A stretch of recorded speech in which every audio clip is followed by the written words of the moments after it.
Darkness Visible, a Memoir of Madness. William Styron. In the quiet corridors of the mind, where light and shadow blur, William Styron walks us through his descent into depression, a journey not of visible wounds, but of unseen agony.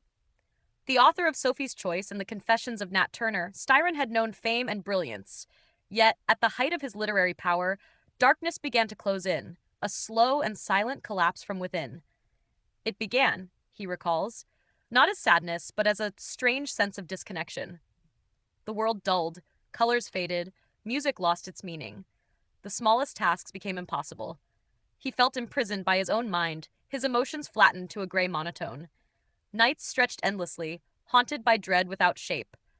Styron's words capture the quiet terror of a mind turning against itself, the inexplicable despair that robs life of purpose and self of worth.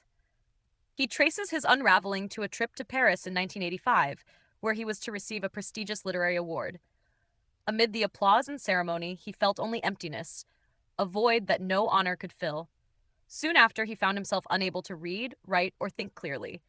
His body moved through the motions of living, but his spirit felt erased. He describes depression not as simple sadness, but as a kind of mental suffocation, a storm of murk that strips meaning from every thought.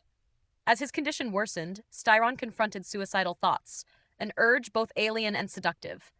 He writes not to shock, but to illuminate how depression whispers lies, convincing the sufferer that oblivion is mercy.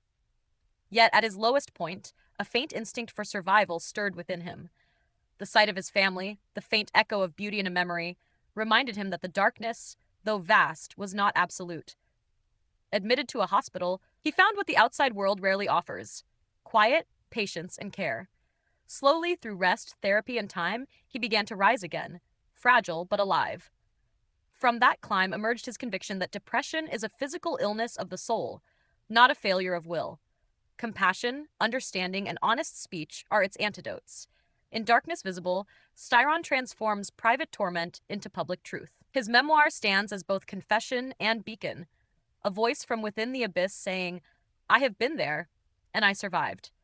It is a testament that even in the deepest night, the mind can remember the idea of dawn,